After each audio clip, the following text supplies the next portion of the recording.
Hi hello welcome back to S P ಸುರಮ್ life studio YouTube ಚಾನಲ್ಗೆ ನಿಮಗೆಲ್ಲ ಸ್ವಾಗತ ಸುಸ್ವಾಗತವನ್ನು ಕೋರ್ತಾ ಇದ್ದೀನಿ ಸ್ನೇಹಿತರೆ. ಬನ್ನಿ ಮಾಡುವ ಹ್ಯಾಪಿ ವಾರ ಗುರುವಾರ ಎಲ್ಲರೂ ಸೇರಿ ಮಾಡೋಣ ವಿಶ್ವಕ್ಕೆ ನಮಸ್ಕಾರ ಅಂತ ಹೇಳ್ತಾ ಸ್ನೇಹಿತರೆ, ನಾವು ಯಾವುದೇ ಒಂದು ಕಾರ್ಯಕ್ರಮ ಶುರು ಮಾಡಬೇಕಂದ್ರೆ ಮೊದಲು ನಮ್ಮ ಹೆತ್ತ ತಂದೆ ತಾಯಿಗೆ ಮತ್ತು ನಾವು ವಿಶ್ವಕ್ಕೆ ನಮಸ್ಕರಿಸಿ ನಾವು ಕಾರ್ಯಕ್ರಮವನ್ನು ಶುರು ಮಾಡೋದ್ರಿಂದ ಅದರಿಂದ ನಮಗೆಲ್ಲ ಲಾಭ ದೊರೆಯುತ್ತೆ ಅಂತ ಹೇಳ್ತಾ ಸ್ನೇಹಿತರೆ, ಬನ್ನಿ ಇವತ್ತಿನ ಸಂಚಿಕೆಯಲ್ಲಿ ನಿಮಗೆ ಅಂದರೆ ಬಹಳ ವಿಶೇಷವಾಗಿರತಕ್ಕಂಥದ್ದನ್ನ ಅಂತಂದು ಸ್ನೇಹಿತರೆ. ಇದರ ಅಂಶಗಳು ನಾವು ತಿಳ್ಕೊಂಡ್ರೆ ಬಹಳ ಅಂದ್ರೆ ಬಹಳ ಅಪಾರಗಳಿದ್ದಾವೆ. ಸೊ ಇದ್ರ ಬಗ್ಗೆ ತಿಳ್ಕೊಳ್ಳೋಕ್ಕಿಂತ ಮುಂಚೆ ನಾವು ಇವತ್ತು ಧ್ಯಾನವನ್ನು ಮಾಡ್ಕೊಂಬರೋಣ ಸ್ನೇಹಿತರೆ. ಪ್ರತಿನಿತ್ಯ ಧ್ಯಾನ, ಪ್ರತಿನಿತ್ಯ ಆನಂದ ಮತ್ತು ಸಂತೋಷ ಮತ್ತು ಮನಸ್ಸಿಗೆ ನೆಮ್ಮದಿ ಸ್ನೇಹಿತರೆ. ಸೊ ಬನ್ನಿ ಶುರು ಮಾಡೋಣ ಧ್ಯಾನ ಸ್ನೇಹಿತರೆ. ಧ್ಯಾನವನ್ನು ನೀವು ಮಾಡಬೇಕಂತಂದ್ರೆ ಮೊದಲನೇದಾಗಿ ನಿರ್ಮಲ ಪ್ರದೇಶವನ್ನು ನೀವು ಆಯ್ಕೆ ಮಾಡ್ಕೋಬೇಕು ಸ್ನೇಹಿತರೆ. ನಿರ್ಮಲ ಪ್ರದೇಶ ಆಯ್ಕೆ ಮಾಡಿದ ನಂತರ ಅಂದ್ರೆ ನೀವು ನಿರ್ಮಲ ಪ್ರದೇಶ ಯಾಕೆ ಆಯ್ಕೆ ಮಾಡ್ಬೇಕಂದ್ರೆ, ನೀವು ಧ್ಯಾನ ಅಲ್ಲಿ ಕೂತ್ಕೊಂಡು ಮಾಡುವಾಗ ನಿಮಗೆ ಯಾವುದೇ ನಿಮಗೆ ಆತಂಕಗಳು ಮತ್ತು ನಿಮಗೆ ಡಿಸ್ಟರ್ಬೆನ್ಸ್ಗಳು ಅಲ್ಲಿ ಆಗಬಾರ್ದು. ಜೊತೆಗೆ ನೀವು ನಿರ್ಮಲ ಪ್ರದೇಶದಲ್ಲಿ ನೀವು ಧ್ಯಾನ ಮಾಡುವಾಗ ಮೊದಲನೇದಾಗಿ ಹೇಳ್ಬೇಕಂತಂದ್ರೆ ಯೋಗ ಮಾಡ್ತಕ್ಕಂಥದ್ದು ಇಲ್ಲ ಒಂದು ಚಾಪೆನೋ ಒಂದು ವಸ್ತ್ರನೋ ನೆಲದ ಮೇಲೆ ಹಾಕ್ಕೊಂಡು ನೀವು ಮಾಡ್ಕೋಬೇಕು ಸ್ನೇಹಿತರೆ. ಡೈರೆಕ್ಟಾಗಿ ಯಾವುದೇ ಕಾರಣಕ್ಕೂ ನೆಲದ ಮೇಲೆ ಕೂತ್ಕೊಂಡು ಧ್ಯಾನವನ್ನು ಮಾಡಬಾರ್ದು. ಯಾಕೆಂತಂದರೆ ಅಲ್ಲಿ ಸಕಾರಾತ್ಮಕ ಮತ್ತು ನಕಾರಾತ್ಮಕ ಶಕ್ತಿಗಳು ಇರ್ತವೆ. ಸೊ ನೆಗೆಟಿವ್ ಪಾಸಿಟಿವ್ ಎನರ್ಜಿಗಳಂತ ಹೇಳ್ಬಿಟ್ಟು ಏನು ಕರಿತೀವಿ ನಾವು. ಸೊ ಅಲ್ಲಿ ನೀವು ಡೈರೆಕ್ಟಾಗಿ ನೆಲದ ಮೇಲೆ ಕೂತ್ಕೊಂಡು ಮಾಡೋದ್ರಿಂದ ನಿಮಗೆ ನೆಗೆಟಿವ್ ಎನರ್ಜಿ ಸಿಗುತ್ತೆ ಸ್ನೇಹಿತರೆ. ಅದರಿಂದ ನಿಮಗೆ ಪಾಸಿಟಿವ್ ಎನರ್ಜಿ ಬೇಕಂತಂದರೆ ನೀವು ಒಂದು ಯೋಗ ಮ್ಯಾಟ್ ಇಲ್ಲ ಚಾಪೆ ಇಲ್ಲ ಒಂದು ಚೆನ್ನಾಗಿರೋ ವಸ್ತ್ರವನ್ನು ನೆಲದ ಮೇಲೆ ಹಾಕ್ಕೊಂಡು ಅದರ ಮೇಲೆ ಕೂತ್ಕೊಂಡು ನೀವು ಧ್ಯಾನ ಮಾಡೋದು ಬಹಳ ಅಂದರೆ ಬಹಳ ಒಳ್ಳೆಯದು ಸ್ನೇಹಿತರೆ. ಸೊ ಅದಾಯ್ತು. ಈಗ ಬನ್ನಿ ನಾವೀಗ ನಿರ್ಮಲ ಪ್ರದೇಶವನ್ನು ಆಯ್ಕೆ ಮಾಡಿದ್ವಿ ಮತ್ತು ಯೋಗ ಮ್ಯಾಟು ಮತ್ತು ವಸ್ತ್ರ ತಗೊಂಡು ನಾವು ನೆಲದ ಮೇಲೆ ಹಾಕ್ಕೊಂಡು ಅದರ ಮೇಲೆ ಕೂತ್ಕೊಂಡು ಧ್ಯಾನವನ್ನು ನಾವು ಶುರು ಮಾಡಬೇಕು. ಹೇಗೆ ಶುರು ಮಾಡಬೇಕು ಸ್ನೇಹಿತರೆ ನೋಡಿ, ಮೊದಲನೇದಾಗಿ ನಾವು ಹಾಸನಗಳು ಅಂದರೆ ಸುಖಾಸನ ಮತ್ತು ದವತಿ ಹಾಸನಗಳಿದ್ದಾವೆ. ನಾವು ಆರಾಮದಾಯಕವಾಗಿ ಕುಳಿತುಕೊಳ್ಳಬೇಕು. ಸೊ ಆರಾಮದಾಯಕ ಕುಳಿತುಕೊಳ್ಳೋದಂದ್ರೆ ಹೇಗೆ ನೋಡಿ, ನಾನು ಈಗ ಕುಳಿತುಕೊಳ್ಳಿದಿರೋದು ಸುಖಾಸನ ಸ್ನೇಹಿತರೆ. ನಿಮ್ಮದು ದವತಿ ಆದರೆ ದವತಿ ಮತ್ತು ನಿಮಗೆ ಸುಖಾಸನ ಆದರೆ ಸುಖಾಸನ, ಯಾವುದು ನಿಮಗೆ ಕಂಫರ್ಟ್ ಆಗುತ್ತೆ ಅದರ ಮೇಲೆ ನೀವು ಕುಳಿತುಕೋಬೇಕು. ಅದಾದ ನಂತರ ಸೊಂಟವನ್ನು ನೇರವಾಗಿ ಮಾಡ್ಕೋಬೇಕು ಸ್ನೇಹಿತರೆ. ಸೊಂಟವನ್ನು ನೇರವಾಗಿ ಮಾಡ್ಕೊಂಡ ನಂತರ ನಾವು ಧ್ಯಾನವನ್ನು ಶುರು ಮಾಡಬೇಕು. ಧ್ಯಾನಕ್ಕೆ ನಾವು ಫೌಂಡೇಶನ್ ಅಂತ ಕರೆಯಲ್ಪಟ್ಟಿರ್ತಕ್ಕಂಥ ಓಂಕಾರ ಮತ್ತು ಭ್ರಮರಿಯನ್ನು ಮೊದಲು ಮಾಡ್ಕೊಳ್ಳೋಣ ಬನ್ನಿ ಸ್ನೇಹಿತರೆ. ಓಂಕಾರ ಮಾಡಬೇಕಂತಂದರೆ ನೀವು ಮೊದಲನೇದಾಗಿ ಧ್ಯಾನದಲ್ಲಿ ಕೂತ್ಕೊಂಡು ಓಂಕಾರ ಶುರು ಮಾಡುವಾಗ ನಮ್ಮ ಮನಸ್ಸನ್ನು ಫಸ್ಟು ಹಗರಗೊಳಿಸ್ಬೇಕು ಸ್ನೇಹಿತರೆ. ಮನಸ್ಸನ್ನು ಹಗರಗೊಳಿಸಿ ಅದಾದ ನಂತರ ನೀವು ಓಂಕಾರವನ್ನು ಶುರು ಮಾಡಿ ಸ್ನೇಹಿತರೆ. ಬನ್ನಿ ಈಗ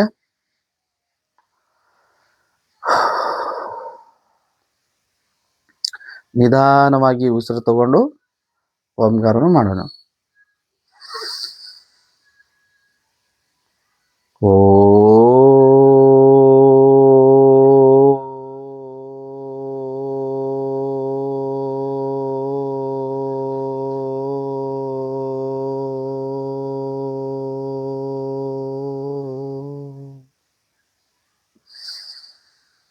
ಓ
ಆದ ನಂತರ ಕೈಯನ್ನು ರಿಲೀಸ್ ಮಾಡಿ 2 ಕೈಯನ್ನು ಉಜ್ಜಿಕೊಂಡು ಕಣ್ಣಿನ ರೆಪ್ಪೆಯನ್ನು ಒರೆಸಿ ಆರಾಮದಾಯಕವಾಗಿ ಕಣ್ಣನ್ನು ತೆರೆಯಿರಿ ಸ್ನೇಹಿತರೆ. ಇದು ಬಂದ್ಬಿಟ್ಟು ಓಂಕಾರ. ಓಂಕಾರ ಮಾಡೋದ್ರಿಂದ ಸ್ನೇಹಿತರೆ ನಮಗೆ ಕುತ್ತಿಗೆ ಕೆಳಭಾಗ ಅಂದರೆ ನಮ್ಮ ಎಲ್ಲ ಅಂಗಾಂಗಕ್ಕೆ ಅದು ವೈಬ್ರೇಟ್ ಮತ್ತು ಸ್ಪರ್ಶ ಕೊಟ್ಟು ಅವುಗಳ ಚಲನವಲನೆ ಜೊತೆಗೆ ನಮ್ಮ ಶ್ವಾಸಕೋಶಕ್ಕೆ ವ್ಯಾಯಾಮ ಮಾಡಿಸತಕ್ಕಂಥದ್ದಾಗತ್ತೆ. ಅದರ ಜೊತೆಗೆ ನಿಮಗೆ ಧ್ವನಿ ಪೆಟ್ಟಿಗೆ ಏನಿದೆ ಸ್ನೇಹಿತರೆ, ಧ್ವನಿಗೆ ಪೆಟ್ಟಿಗೆ ಆರೋಗ್ಯವನ್ನು ಕಾಪಾಡತಕ್ಕಂಥದ್ದು, ಥೈರಾಯ್ಡ್ ಇರತಕ್ಕಂಥ ಸಮಸ್ಯೆಯನ್ನು ದೂರ ಮಾಡತಕ್ಕಂಥದ್ದು, ಮತ್ತು ನೀವು ಸಿಂಗಿಂಗ್ ಮಾಡ್ತಾ ಇದ್ದೀರೋ, ಆ್ಯಂಕರಿಂಗ್ ಮಾಡ್ತಾ ಇದ್ದೀರೋ ಮತ್ತು ಸ್ಕೂಲು ಆಫೀಸ್ಗಳಲ್ಲಿ ನೀವು ಟೀಚಿಂಗ್ ಮಾಡ್ತಾ ಇದ್ದೀರೋ, ನಿಮ್ಗಳಿಗೆಲ್ಲರಿಗೂ ನಿಮ್ಮ ಧ್ವನಿ ಪೆಟ್ಟಿಗೆಯ ರಾಗ ಇಂಪ್ರೂವ್ ಮಾಡಬೇಕು ಅಂತಂದರೆ ನೀವು ಪ್ರತಿನಿತ್ಯ 21 ಬಾರಿ ಓಂಕಾರವನ್ನು ಮಾಡಿಕೊಂಡ್ರೆ ಬಹಳ ಒಳ್ಳೆಯದು ಸ್ನೇಹಿತರೆ. ಅದರಿಂದ ಇವೆಲ್ಲ ಬೆನಿಫಿಟ್ಗಳು ನೀವು ಪಡೆದುಕೊಳ್ಳಬಹುದು ಸ್ನೇಹಿತರೆ. 1-2 ದಿನದಿಂದ ಇದು ಬರಲ್ಲ ಸ್ನೇಹಿತರೆ. ಪ್ರತಿನಿತ್ಯ ಇದನ್ನು ಅಭ್ಯಾಸದಲ್ಲಿ ಇರಬೇಕು. ಯಾವಾಗ ನೀವು ಪ್ರತಿನಿತ್ಯ ಅಭ್ಯಾಸವನ್ನು ಮಾಡ್ತಾ ಇರ್ತೀರೋ ಆವಾಗ ಮಾತ್ರ ನಿಮಗೆ ಇವೆಲ್ಲಕ್ಕೆ ಅನುಕೂಲವಾಗಿ ನೀವು ಬೆನಿಫಿಟ್ಸನ್ನು ಪಡ್ಕೋಬೋದು ಸ್ನೇಹಿತರೆ ಓಂಕಾರದಿಂದ. ಸೊ ಈಗ ಬನ್ನಿ ನೆಕ್ಸ್ಟ್ ನಾವು ಭ್ರಮರಿನೂ ಮಾಡೋಣ.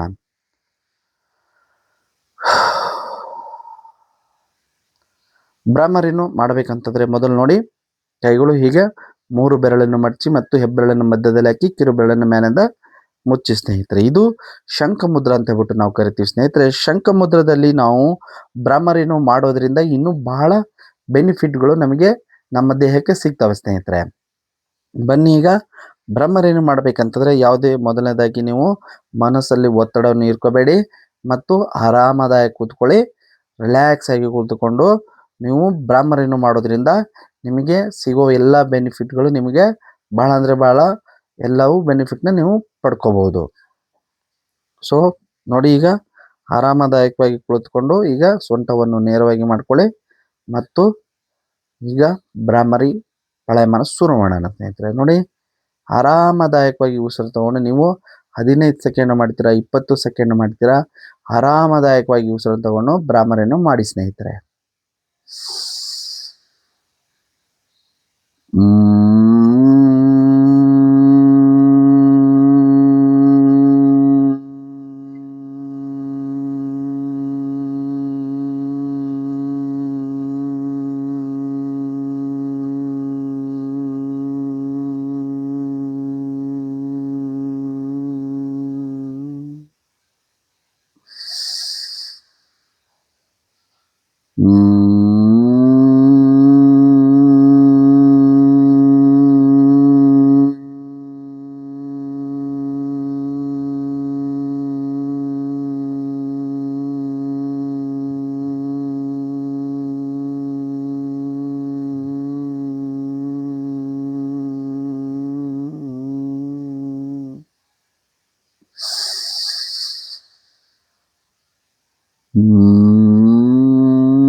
ಆದ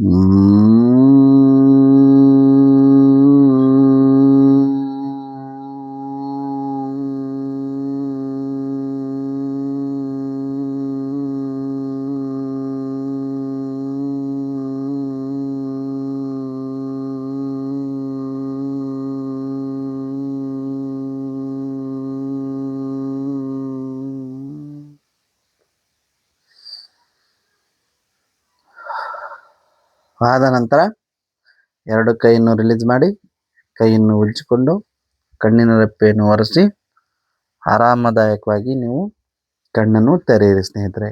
ಇದು ಸ್ನೇಹಿತರೆ ಭ್ರಾಮರಿ ಪ್ರಾಣಾಯಾಮ. ಸ್ನೇಹಿತರೆ, ಭ್ರಾಮರಿ ಪ್ರಾಣಾಯಾಮದಿಂದ ನಿಮಗೆ ಸಿಗುವ ಲಾಭಗಳು ಅಂತಂದರೆ, ಮೊದಲನೇದಾಗಿ ನಮ್ಮ ಕುತ್ತಿಗೆಯ ಮೇಲ್ಭಾಗ ಅಂದರೆ ಮೆದುಳು, ತಲೆ, ಕಣ್ಣು, ಮೂಗು, ಬಾಯಿ, ಹಲ್ಲು, ಕಿವಿಗಳ ಎಲ್ಲಕ್ಕೆ ಇದು ವೈಬ್ರೇಟನ್ನು ಕೊಡತಕ್ಕಂಥದ್ದು ಮಾಡುತ್ತೆ ಸ್ನೇಹಿತರೆ. ಮತ್ತು ವೈಬ್ರೇಟ್ ಜೊತೆಗೆ ಅವುಗಳನ್ನೆಲ್ಲ ಚಲನವಲನೆಯಲ್ಲಿ ಮಾಡಿ ಮತ್ತು ನಿಮಗೆ ನಿದ್ರಾಹೀನತೆ ತೊಂದರೆ ಇದೆಯೋ ಅಥವಾ ನೆನಪಿನ ಶಕ್ತಿ ಕಡಿಮೆ ಇದೆಯೋ ಅಥವಾ ನೀವು ಮೆದುಳನ್ನು ಚುರುಕುಗೊಳಿಸಬೇಕು, ಇವನ್ನೆಲ್ಲ ನೀವು ಬೆನಿಫಿಟ್ ಪಡಬೇಕಾದ್ರೆ ಪ್ರತಿನಿತ್ಯ ಹೊಸದಾಗಿ ಶುರು ಮಾಡೋರು 11 ಬಾರಿ ಮಾಡಿ ಮತ್ತು 2 ತಿಂಗಳವರೆಗೂ 11 ಬಾರಿ ಮಾಡಿ 2 ತಿಂಗಳಾದ ನಂತರ ನೀವು 21 ಬಾರಿ ಭ್ರಾಮರಿಯನ್ನು ಮಾಡಬಹುದು ಸ್ನೇಹಿತರೆ. ಇದು ಬಹಳ ಅಂದರೆ ಬಹಳ ನಿಮಗೆ ಹೊಸದು ಶುರು ಮಾಡುವಾಗ ನಿಮಗೆ ಕಠಿಣ ಅನಿಸ್ಬೋದು. ಆದರೆ ಬರ್ತಾ ಬರ್ತಾ ಬರ್ತಾ ಬರ್ತಾ ನಿಮಗೆ ನಾನು ಹೇಳಿರೋ ಎಲ್ಲ ಬೆನಿಫಿಟ್ಸ್ಗಳು ನಿಮಗೆ ಸಿಗೋಕ್ಕೂ ಶುರು ಆಗುತ್ತೆ ಸ್ನೇಹಿತರೆ. ಮತ್ತು ನೀವು ಯಾವುದೇ ಕಾರಣಕ್ಕೂ ಧ್ಯಾನ ಪ್ರತಿನಿತ್ಯ ಧ್ಯಾನ ಪ್ರತಿನಿತ್ಯ ನೆಮ್ಮದಿ ಮತ್ತು ಸಂತೋಷವನ್ನು ಕೊಡತಕ್ಕಂಥದ್ದು ಮಾಡುತ್ತೆ ಸ್ನೇಹಿತರೆ. ನೀವು ಧ್ಯಾನವನ್ನು ಮಾಡಬೇಕಂತಂದ್ರೆ ಒಂದು ಸಂಕಲ್ಪವನ್ನೇ ಮಾಡಿಕೊಂಡು ನೀವು ಪ್ರತಿನಿತ್ಯ ಧ್ಯಾನ ಮಾಡೋದರಿಂದ ನಿಮ್ಮ ದೇಹದಲ್ಲಿರತಕ್ಕಂಥ ಎಲ್ಲ ಅಂಗಾಂಗಗಳಿಗೆ ಆರೋಗ್ಯವಾಗಿ ಮತ್ತು ಸ್ವಚ್ಛವಾಗಿ ಇಡಬಹುದು ಸ್ನೇಹಿತರೆ. ಜೊತೆಗೆ ನಿಮಗೆ ಆತ್ಮಸ್ಥೈರ್ಯ, ಆತ್ಮವಿಶ್ವಾಸ, ಏಕಾಗ್ರತೆಯನ್ನು ನೀವು ಪಡೆದುಕೊಳ್ಳಬಹುದು ಸ್ನೇಹಿತರೆ. ಸೊ ಅದರಿಂದ ಪ್ರತಿನಿತ್ಯ ನೀವು ಧ್ಯಾನವನ್ನು 15ರಿಂದ 30 ನಿಮಿಷವರೆಗೂ ನೀವು ಆರಾಮಾಗಿ ಮಾಡ್ಕೋಬೋದು ಸ್ನೇಹಿತರೆ. ಈಗ ಬನ್ನಿ, ಓಂಕಾರ ಮತ್ತು ನಾವು ಭ್ರಾಮರಿ ಪ್ರಾಣಾಯಾಮವನ್ನು ಮಾಡಿದ್ದೀವಿ. ಇವಾಗ ನಮ್ಮ ದೇಹ ದಣಿದಿರುತ್ತೆ. ಸೊ ನಮ್ಮ ದೇಹ ದಣಿದಿರೋದನ್ನು ನಾವೇನು ಮಾಡಬೇಕೀಗ, ಅದನ್ನು ಶಾಂತಗೊಳಿಸ್ಬೇಕು ಅಂತಂದರೆ ನಾವು ಈಗ ಧ್ಯಾನ ಮಾಡಬೇಕು. ಧ್ಯಾನ ಅಂತಂದರೆ ಏನು ಸ್ನೇಹಿತರೆ? ಧ್ಯಾನ ಅಂತಂದರೆ ನಮ್ಮ ಮನಸ್ಸು ಮತ್ತು ದೇಹವನ್ನು ಒಂದುಗೂಡಿಸತಕ್ಕಂಥದ್ದನ್ನು ನಾವು ಧ್ಯಾನ ಅಂತ ಕರಿತೀವಿ ಸ್ನೇಹಿತರೆ. ನಾವು ಮನಸ್ಸು ಮತ್ತು ನಮ್ಮ ದೇಹವನ್ನು ಎರಡನ್ನ ಒಟ್ಟಿಗೆ ಗೂಡಿಸೋದನ್ನು ನಾವು ಪ್ರತಿನಿತ್ಯ ಧ್ಯಾನ ಮಾಡ್ತಾ ಮಾಡ್ತಾ ಅದನ್ನು ಅಭ್ಯಾಸವನ್ನು ನಾವು ಮಾಡಿಕೊಂಡ್ರೆ ಅದರಿಂದ ನಮಗೆ ಬಹಳ ಅಂದರೆ ಬಹಳ ದೊಡ್ಡ ದೊಡ್ಡ ಅನುಕೂಲಗಳೇ ಆಗತ್ತಂತ ಹೇಳ್ಬಿಟ್ಟು ಹೇಳ್ತೀವಿ ಸ್ನೇಹಿತರೆ.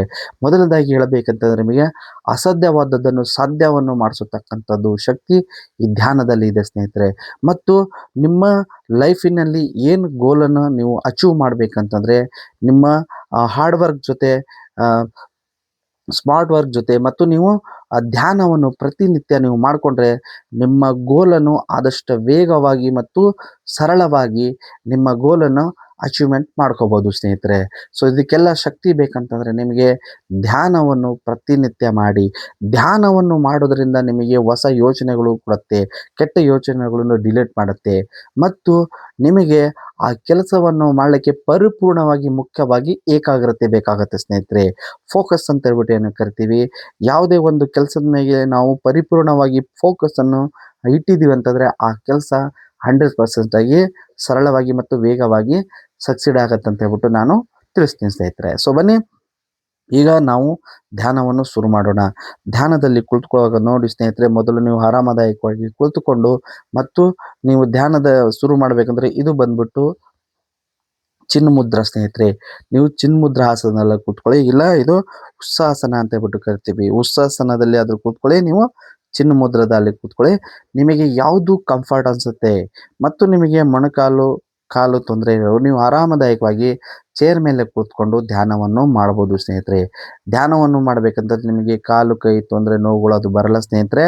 ನಿಮಗೆ ಮೊದಲು ಮನಸ್ಸು ಮತ್ತು ಏಕಾಗ್ರತೆ ಬಹಳ ಇಲ್ಲಿ ಇಂಪಾರ್ಟೆಂಟ್ ಆಗುತ್ತೆ ಸ್ನೇಹಿತರೆ. ನೀವು ಎಷ್ಟು ಧ್ಯಾನದ ಮೇಲೆ ಗಮನವನ್ನು ಹರಿಸ್ತೀರೋ ಅಷ್ಟು ಲಾಭದಾಯಕವನ್ನು ನೀವು ಪಡೆದುಕೋಬೋದು ಸ್ನೇಹಿತರೆ ಧ್ಯಾನದಿಂದ. ಸೊ ಬನ್ನೀಗ ಶುರು ಮಾಡೋಣ. ಆರಾಮದಾಯಕವಾಗಿ ಕುಳಿತುಕೊಳ್ಳಿ ಮತ್ತು ಈಗ ಸ್ನೇಹಿತರೆ ನಾವು ಸೊಂಟವನ್ನು ನೇರವಾಗಿ ಮಾಡ್ಕೊಳ್ಳೋಣ ಮತ್ತು ಕಣ್ಣನ್ನು ಮುಚ್ಚೋಣ ಸ್ನೇಹಿತರೆ. ನೋಡಿ, ಕಣ್ಣನ್ನು ಮುಚ್ಚಿದ ತಕ್ಷಣ ನಮಗೆ ನೂರಾರು ಯೋಚನೆಗಳು ಬರೋದು ಶುರು ಆಗುತ್ತೆ ಸ್ನೇಹಿತರೆ. ಅದಕ್ಕೆ ನಾವು ಬರೋ ಯೋಚನೆಗಳಿಗೆ ಯಾವುದಕ್ಕೆ ಉತ್ತರವನ್ನು ನೀಡಬಾರದು. ಆರಾಮದಾಯಕವಾಗಿ ಕುಳಿತುಕೊಳ್ಳಿ. ಮನಸ್ಸಿಗೆ ಹೇಳಿ ಸ್ನೇಹಿತರೆ, ನಾನು ರಿಲ್ಯಾಕ್ಸನ್ನು ಮಾಡ್ತಾ ಇದ್ದೀನಿ.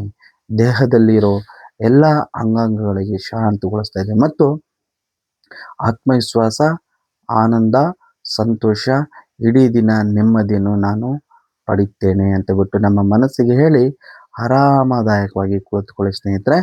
ಧ್ಯಾನಕ್ಕಿಂತ ಮುಂಚೆ ನೀವು ಯಾವುದೇ ಕಾರಣಕ್ಕೂ ಮನಸ್ಸಿನ ಮೇಲೆ ಒತ್ತಡವನ್ನು ಹೀರ್ಕೋಬಾರ್ದು ಸ್ನೇಹಿತರೆ. ಆರಾಮದಾಯಕವಾಗಿ ಕುಳಿತುಕೊಳ್ಳಿ. ಮೊದಲು ನೀವು ಒಂದು ದೀರ್ಘ ಉಸಿರು ತಗೊಂಡು ನಿಧಾನವಾಗಿ ಉಸಿರು ಬಿಡತಕ್ಕಂಥದ್ದು ಮಾಡಿ ಸ್ನೇಹಿತರೆ.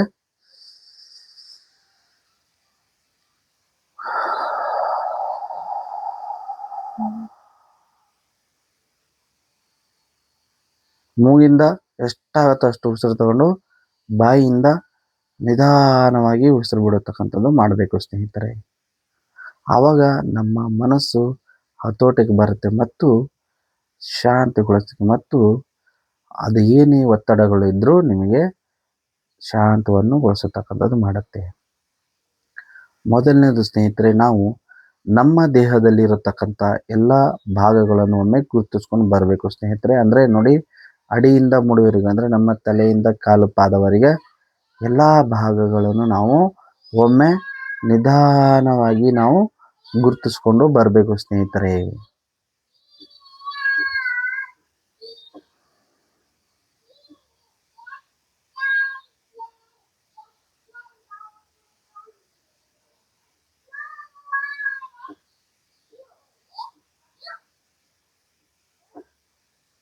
ನೋಡಿ, ನಮ್ಮ ತಲೆ ಕೂದಲು, ಹಣೆ, ಕಣ್ಣು, ಕಣ್ಣು ರೆಪ್ಪೆ, ಮೂಗು, ಬಾಯಿ, ಹಲ್ಲು, ನಾಲಿಗೆ, ಹೊಸಡೆ, ಈ ಥರ ಕುತ್ತಿಗೆ ಎಲ್ಲ ಭಾಗವನ್ನು ನಿಧಾನವಾಗಿ ನಮಗೆ ಇಮೇಜ್ ಮಾಡಿಕೊಂಡು ಒಂದೊಂದಾಗಿ ನಿಧಾನವಾಗಿ ಗುರುತಿಸ್ಕೊಂಡು ಬನ್ನಿ ಸ್ನೇಹಿತರೆ.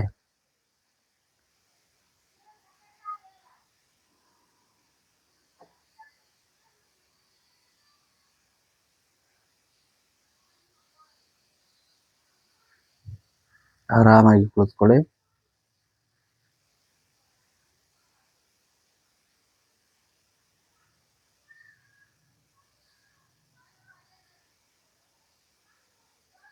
ನಿಧಾನವಾಗಿ ಒಂದೊಂದಾಗಿ ನಮ್ಮ ದೇಹದಲ್ಲಿರೋ ಭಾಗಗಳನ್ನು ಗುರುತಿಸ್ಕೊಂಡು ಬರ್ತಾ ಇರಬೇಕು ಸ್ನೇಹಿತರೆ.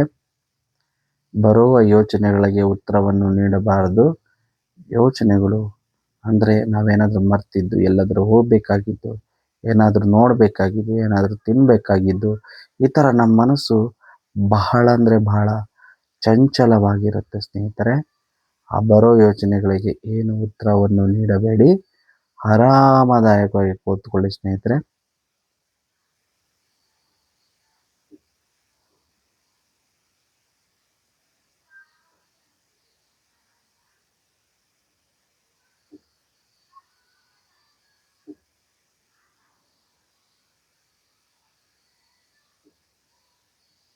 ನೋಡಿ ಸ್ನೇಹಿತರೆ, ನಮ್ಮ ದೇಹದಲ್ಲಿರೋ ಎಲ್ಲ ಭಾಗಗಳನ್ನು ನಾವು ಗುರುತಿಸಾದ ನಂತರ ನಮ್ಮ ಸೊಂಟ ಕೆಳಗಡೆ ಬಗ್ಗಿರುತ್ತೆ.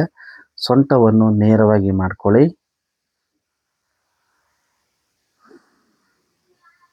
ಮತ್ತು ಈಗ ನಮ್ಮ ಮೂಗಿನ ಉಸಿರಾಟದ ಮೇಲೆ ಗಮನವನ್ನು ಹರಿಸಿ ಸ್ನೇಹಿತರೆ.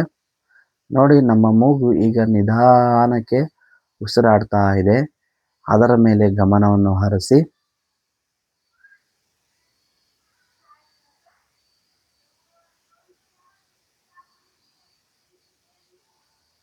ರಿಲ್ಯಾಕ್ಸ್ ಆಗಿ ಕುಳಿತುಕೊಳ್ಳಿ ಮತ್ತು ನಿಮ್ಮ ದೇಹದಲ್ಲಿರೋ ಅಂಗಾಂಗಗಳಲ್ಲಿ ಯಾವುದಕ್ಕಾದರೂ ಅನಾರೋಗ್ಯದಿದೆ ಅಂದರೆ ಅದನ್ನು ನೆನಪಲ್ಲಿ ಇಟ್ಕೊಳ್ಳಿ ಸ್ನೇಹಿತರೆ.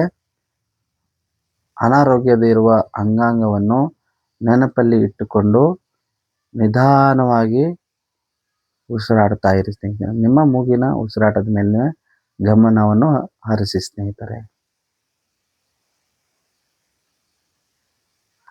ಪ್ರತಿನಿತ್ಯ ಒಮ್ಮೆ ನಮ್ಮ ದೇಹದಲ್ಲಿರೋ ಎಲ್ಲ ಅಂಗಾಂಗಗಳನ್ನು ನಾವು ಗುರುತಿಸೋದ್ರಿಂದ ಅವುಗಳ ಚಲನವಲನೆ ಮತ್ತು ಅವುಗಳ ಅನಾರೋಗ್ಯದ ಸಮಸ್ಯೆಗಳಿದೆ ಅಂದರೆ ನಾವು ಕಂಡುಹಿಡಿಬೋದು ಸ್ನೇಹಿತರೆ. ಮತ್ತು ಮುಂದಿನ ಪ್ರಿಕಾಷನ್ ಆದಷ್ಟು ಬೇಗ ನಾವು ತೆಗೆದುಕೊಳ್ಳಬಹುದು.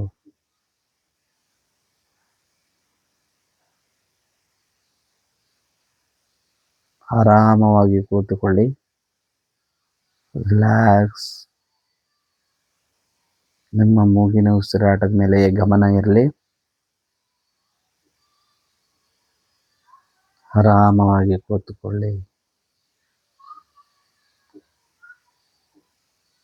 ಸ್ನೇಹಿತರೆ, ನೀವು 15 ನಿಮಿಷ ಮಾಡ್ತಾ ಇದ್ದೀರೋ 30 ನಿಮಿಷಗಳವರೆಗೆ ಮಾಡ್ತಾ ಇದ್ದೀರೋ, ಸಮಯ ಮುಗಿದಾದ ನಂತರ 2 ಕೈಯನ್ನು ರಿಲೀಸ್ ಮಾಡಿ ಮತ್ತು ಕೈಯನ್ನು ಉಜ್ಜಿಕೊಂಡು ಕಣ್ಣಿನ ರೆಪ್ಪೆಯನ್ನು ಒರೆಸಿ ಆರಾಮವಾಗಿ ಕಣ್ಣನ್ನು ತೆರೆಯಿರಿ.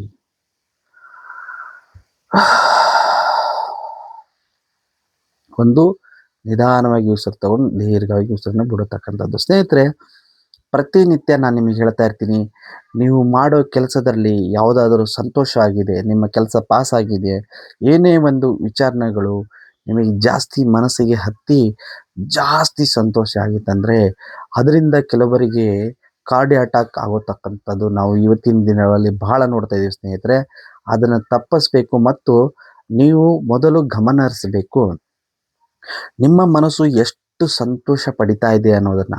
ಸೊ ಆ ಸಮಯದಲ್ಲಿ ನೀವೇನು ಮಾಡಬೇಕಂತಂದರೆ ಸ್ನೇಹಿತರೆ, ಒಂದು ನಿಮ್ಗೆ ಎಷ್ಟು ಖುಷಿ ಅಂತಸ್ತು ಆ ಖುಷಿಯನ್ನು ನೀವು ಖುಷಿ ಆಗುವಾಗ ನೀವು ನಿಮ್ಮ ದೇಹದ ಮೇಲೆ ನೀವು ಗಮನವನ್ನು ಹರಿಸಬೇಕು ಮತ್ತು ಮೊದಲು ಒಂದು ದೀರ್ಘ ಉಸಿರು ತಗೋಬೇಕು. ನೋಡಿ ಸ್ನೇಹಿತರೆ,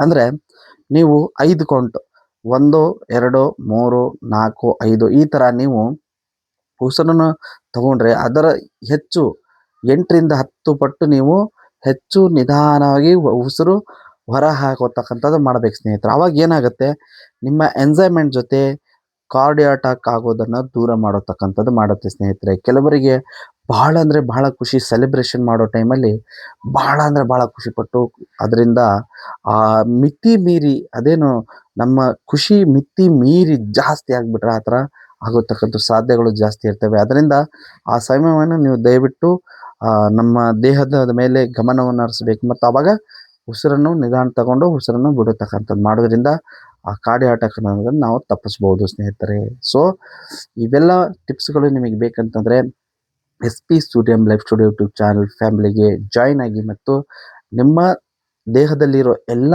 ಅಂಗಾಂಗಗಳನ್ನು ಶುದ್ಧಿಗೊಳಿಸಿ ಮತ್ತು ಆರೋಗ್ಯವಾಗಿ ಇರೋ ಸಲಹೆಗಳು ಮತ್ತು ಹೆಲ್ತ್ ಟಿಪ್ಸ್ಗಳೆಲ್ಲ ನೀವು ಪಡೆದುಕೊಳ್ಳಬಹುದು ಸ್ನೇಹಿತರೆ. ಸೊ ಇದು ಆಗಿತ್ತು ಸ್ನೇಹಿತರೆ ಇವತ್ತಿನ ಸಂಚಿಕೆಯಲ್ಲಿ. ಇವತ್ತು ನಾವು ನಿಮಗೆ ತಿಳಿಸಿರತಕ್ಕಂಥ ಅಂದರೆ ಪ್ರತಿನಿತ್ಯ ನಾನು ದವಸ ಧಾನ್ಯಗಳಾಗಲಿ, ಹಣ್ಣು ತರಕಾರಿಗಳಾಗಲಿ, ಸೊಪ್ಪುಗಳಾಗಲಿ ನಾನು ತಿಳಿಸ್ತಾ ಇರೋದು ಏನಪ್ಪ ಅಂತಂದರೆ ಕಾನ್ಸೆಪ್ಟ್ ಬಂದ್ಬಿಟ್ಟು, ನೀವು ಪ್ರತಿನಿತ್ಯ ಹೇಗೆ ಬೆಳಿಗ್ಗೆ ಅಂದರೆ ಮುಂಜಾನೆಯ ಮೊದಲನೇದಾಗಿ ಯಾವುದು ಸೇವನೆ ಮಾಡಬೇಕು ಮತ್ತು ಮಧ್ಯಾಹ್ನಕ್ಕೆ ಯಾವುದು ಸೇವನೆ ಮತ್ತು ಸಾಯಂಕಾಲ ರಾತ್ರಿ ಟೈಮಲ್ಲಿ ಯಾವುದು ಸೇವನೆ ಮಾಡಬೇಕು ಮತ್ತು ಟೀ ಕಾಫಿಗಳಲ್ಲಿ ಆಗಲಿ ನೀವು ಟೀ ಕಾಫಿಗಳ ಬದಲಿಗೆ ಯಾವುದು ಸೇವನೆ ಮಾಡಬೇಕು ಅಂತ ಹೇಳ್ಬಿಟ್ಟು ಯಾವುದರಿಂದ ನಿಮಗೆ ಆರೋಗ್ಯ ಒಳ್ಳೆಯದಾಗಿ ಇರುತ್ತೆ ಮತ್ತು ಆರೋಗ್ಯವಾಗಿರುತ್ತೆ ಅಂತ ಹೇಳ್ಬಿಟ್ಟು ನೀವು ಇವೆಲ್ಲ ಟಿಪ್ಸ್ಗಳು ಯಾಕೆಪ್ಪ ಅಂತಂದರೆ ಧ್ಯಾನದ ಜೊತೆ ಪ್ರತಿನಿತ್ಯ ಆಹಾರ ಪದ್ಧತಿನ ಕೂಡ ನೀವು ಬದಲಾವಣೆ ಮಾಡಿಕೊಂಡು ಸರಿಯಾದ ರೀತಿಯಲ್ಲಿ ಆಹಾರವನ್ನು ತಗೊಳ್ಳೋದ್ರಿಂದ ನಿಮ್ಮ ಆಯುಸ್ಸು ವೃದ್ಧಿಸುತ್ತೆ ಸ್ನೇಹಿತರೆ. ಅದರಿಂದ ಪ್ರತಿನಿತ್ಯ ಒಂದು ವಿಡಿಯೋ ಮತ್ತು ಒಂದು ಇನ್ಕ್ರೆಡಿಬಲ್ ಹೆಲ್ತ್ ಸೀಕ್ರೆಟ್ ಅಂತಲೇ ಹೇಳ್ಬೋದು ಸ್ನೇಹಿತರೆ. ಸೊ ಅದರ ಬಗ್ಗೆ ನಾನು ತಿಳಿಸ್ತಾ ಇರ್ತೀನಿ. ಸೊ ಬನ್ನಿ ಸ್ನೇಹಿತರೆ, ನಾನು ಇವತ್ತು ತಂದಿರತಕ್ಕಂಥದ್ದು ನೋಡಿ ಸ್ನೇಹಿತರೆ, ಇದು ನೀವು ಎಲ್ಲರೂ ನೋಡಿದ್ದೀರಾ. ಸೊ ಇದು ಬಂದ್ಬಿಟ್ಟು ಹೂಕೋಸ್, ಕ್ಯಾಲಿಫ್ಲವರ್ ಅಂತ ಹೇಳ್ಬಿಟ್ಟು ಏನು ನಾವು ಕರಿತೀವಿ ಸ್ನೇಹಿತರೆ. ಸೊ ನಾನು ಇವತ್ತು ಕ್ಯಾಲಿಫ್ಲವರ್ ಬಗ್ಗೆ ನಾನು ನಿಮಗೆ ತಿಳಿಸ್ಕೊಡ್ತಾ ಇದ್ದೀನಿ ಸ್ನೇಹಿತರೆ. ಸೊ ಮೊದಲನೇದಾಗಿ ಏನಪ್ಪ ಅಂತಂದರೆ ಸ್ನೇಹಿತರೆ, ಇದರಲ್ಲಿ ವಿಟಮಿನ್ ಸಿ ಮತ್ತು ಕೆ ಮತ್ತು B6 ಇರತಕ್ಕಂಥದ್ದಿದೆ ಸ್ನೇಹಿತರೆ. ಇದರಲ್ಲಿ ವಿಟಮಿನ್ಸ್ ನೀವು ತಿಳಿದ್ರಲ್ಲ, ವಿಟಮಿನ್ ಸಿ ಮತ್ತು ಕೆ ಮತ್ತು ವಿಟಮಿನ್ಸ್ B6 ಅನ್ನೋದು ಇರುತ್ತೆ. ಅದಾದ ನಂತರ ಇದು ಮುಖ್ಯವಾಗಿ ನಾನು ಇದರ ಬಗ್ಗೆ ನಿಮಗೆ ಸೂಚನೆ ಅಂತಲೇ ಹೇಳ್ಬೇಕಂತಂದರೆ ಇದು ಜೀರ್ಣಕ್ರಿಯೆಗೆ ಒಳ್ಳೆಯದು. ಜೊತೆಗೆ ತೂಕ ಇಳಿಕೆ ಅಂತ ಬಿಟ್ಟು ಏನು ಹೇಳ್ತಿರಲ್ಲ ಸ್ನೇಹಿತರೆ, ಜಾಸ್ತಿ ನಾನು ಫ್ಯಾಟ್ ಇದ್ದೀನಿ, ದಪ್ಪ ಇದ್ದೀನಿ ಅನ್ನೋರು ಪ್ರತಿನಿತ್ಯ ಮಿತವಾಗಿ ಅಂದರೆ ಒಂದು 100 ಗ್ರಾಮ್ ಒಂದು ದಿನಕ್ಕೆ 3 ಹೊತ್ತಲ್ಲಿ ನೀವು ಮುಂಜಾನೆ ಊಟ, ಮಧ್ಯಾಹ್ನದ ಊಟ, ರಾತ್ರಿ ಊಟದಲ್ಲಿ ಪ್ರತಿನಿತ್ಯ 3 ಹೊತ್ತಲ್ಲಾಗಲಿ 100 ಗ್ರಾಮ್ ಇದನ್ನು ತಗೊಂಡಿದ್ರ ಪಲ್ಯನೂ ನಿಮ್ಗೆ ಯಾವ ಥರ ಖಾದ್ಯಗಳು ಅನಿಸುತ್ತೆ ಅದನ್ನು ನೀವು ಮಾಡಿಕೊಂಡು ತಿಂತಾ ಬಂದಿರಂತಂದರೆ ಆದಷ್ಟು ಬೇಗ ತೂಕ ಇಳಿಸತಕ್ಕಂಥ ಅಂಶ ಇದರಲ್ಲಿದೆ ಸ್ನೇಹಿತರೆ. ಅದರಿಂದ ಮತ್ತು ಜೊತೆಗೆ ನಿಮಗೆ ಇದು ರೋಗ ನಿರೋಧಕ ಶಕ್ತಿ ಮತ್ತು ಆಂಟಿಬಯೋಟಿಕ್ ಅನ್ನೋ ಅಂಶಗಳ ಇದು ಆಂಟಿ ಆಕ್ಸಿಡೆಂಟ್ ಅನ್ನೋ ಅಂಶಗಳ ಒಳಗೊಂಡಿರುತ್ತದೆ ಸ್ನೇಹಿತರೆ. ಇದು ಭಾಳ ಅಂದರೆ ಭಾಳ ಮುಖ್ಯವಾಗಿ ನಿಮಗೆ ಫ್ಯಾಟನ್ನು ಕಡಿಮೆ ಮಾಡತಕ್ಕಂಥದ್ದು ಮತ್ತು ತೂಕವನ್ನು ಆದಷ್ಟು ಬೇಗ ಕಡಿಮೆ ಮಾಡತಕ್ಕಂಥದ್ದು ಅಂಶ ಇದು ಹೊಂದಿದೆ ಸ್ನೇಹಿತರೆ. ಆಮೇಲೆ ಇದು ಕ್ಯಾಲಿಫ್ಲವರ್ ಇದನ್ನು ಬಹಳ ಆಂಟಿ ಆಕ್ಸಿಡೆಂಟ್ ಜಾಸ್ತಿ ಇರೋದ್ರಿಂದ ಮತ್ತು ಸಡನ್ನಾಗಿ ತೂಕವನ್ನು ಕಡಿಮೆ ಮಾಡತಕ್ಕಂಥ ಅಂಶ ಹೊಂದಿರೋದ್ರಿಂದ ಇದನ್ನು ಯಾರು ಸೇವನೆ ಮಾಡಬಾರ್ದು ಜಾಸ್ತಿ ಅಂತಂದರೆ ಹೃದಯದ ತೊಂದರೆ ಇರೋರು ಮತ್ತು ನೀವು ಮೆಡಿಟೇಷನ್ ಅಂದರೆ ಏನೋ ಮೆಡಿಕೇಷನ್ ಟ್ಯಾಬ್ಲೆಟ್ಗಳು ತಗೊಳ್ತಾ ಇದ್ದೀರಾ, ನಿಮ್ಮ ರಕ್ತವನ್ನು ತೆಳು ಮಾಡಿಕೊಳ್ಳೋರು ಇದನ್ನು ತಗೋಬಾರ್ದು ಸ್ನೇಹಿತರೆ. ಮತ್ತು ಇದು ಬಂದ್ಬಿಟ್ಟು ನಿಮಗೆ ಕಿಡ್ನಿ ಸ್ಟೋನ್ ಇರೋರು ಅಂದರೆ ಕಿಡ್ನಿ ಇದು ಏನು ಮೂತ್ರಪಿಂಡ ಸಮಸ್ಯೆ ಇರೋರು ಮತ್ತು ಮೂತ್ರಪಿಂಡದಲ್ಲಿ ಕಲ್ಲಿದೆ ಅಂತನೋರು ಇದನ್ನು ಜಾಸ್ತಿ ಅಂದರೆ ಜಾಸ್ತಿ ಅವಾಯ್ಡ್ ಮಾಡಿ ಸ್ನೇಹಿತರೆ. ಆರೋಗ್ಯದ ಹಾರ್ಟು ಮತ್ತು ಕಿಡ್ನಿ ಸ್ಟೋನು ಮತ್ತು ನೀವು ಬ್ಲಡ್ಡನ್ನು ತಿಳು ಮಾಡಲಿಕ್ಕೆ ಏನು ಮೆಡಿಟೇಷನ್ ಅಂದರೆ ಟ್ಯಾಬ್ಲೆಟ್ಗಳು ತಗೊಳ್ತಾ ಇದ್ದೀರೋ ಅಂಥವ್ರು ಮಾತ್ರ ಇದನ್ನು ಸೇವನೆ ಮಾಡಬಾರ್ದು ಸ್ನೇಹಿತರೆ. ನಿಮಗೆ ತೂಕ ಇಳಿಕೆ ಮತ್ತು ಇದು ರೋಗ ನಿರೋಧಕ ಶಕ್ತಿ ಮತ್ತು ಇದರಲ್ಲಿ ನಮಗೆ ಸಿಗೋತಕ್ಕಂಥ ಪೋಷಕಾಂಶಗಳ ಬಗ್ಗೆ ನೀವು ಇದನ್ನು ಅರಿತಿರಿ ಸ್ನೇಹಿತರೆ. ಸೊ ಇದರ ಬಗ್ಗೆ ಪೂರ್ತಿ ನಾನು ಮಾಹಿತಿ ಡಿಸ್ಕ್ರಿಪ್ಷನಲ್ಲಿ ಹಾಕಿರ್ತೀನಿ, ದಯವಿಟ್ಟು ಇದರ ಬಗ್ಗೆ ಓದ್ಕೊಳ್ಳಿ. ಮತ್ತು ಯಾರು ಜಾಸ್ತಿ ಫ್ಯಾಟ್ ಇದ್ದೀನಿ, ನನ್ನ ಕೊಲೆಸ್ಟ್ರಾಲ್ಗಳು ಜಾಸ್ತಿ ಇದೆ, ಬೇಗ ತೂಕ ಇಳಿತೀನಿ ಅನ್ನೋರು ಇದು ಟಿಪ್ಸನ್ನು ಫಾಲೋ ಮಾಡ್ಬೋದು ಸ್ನೇಹಿತರೆ. ಅಂದರೆ ಮಿತಿಯಾಗಿ ಫಾಲೋ ಮಾಡೋದ್ರಿಂದ ನಿಮಗೆ ಆರೋಗ್ಯದ ಬಗ್ಗೆ ಕೂಡ ಚೆನ್ನಾಗಿರುತ್ತೆ. ಸೊ ಅದರಿಂದ ಇದು ಆಗಿತ್ತು ಸ್ನೇಹಿತರೆ ಇವತ್ತಿನ ವಿಡಿಯೋ.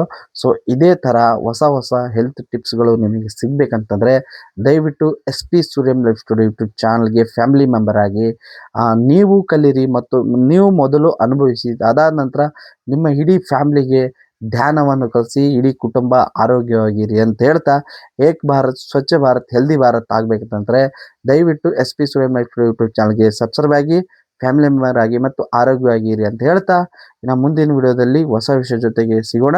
ಅಲ್ಲಿವರೆಗೂ ಎಲ್ಲರಿಗೂ ಧನ್ಯವಾದಗಳು.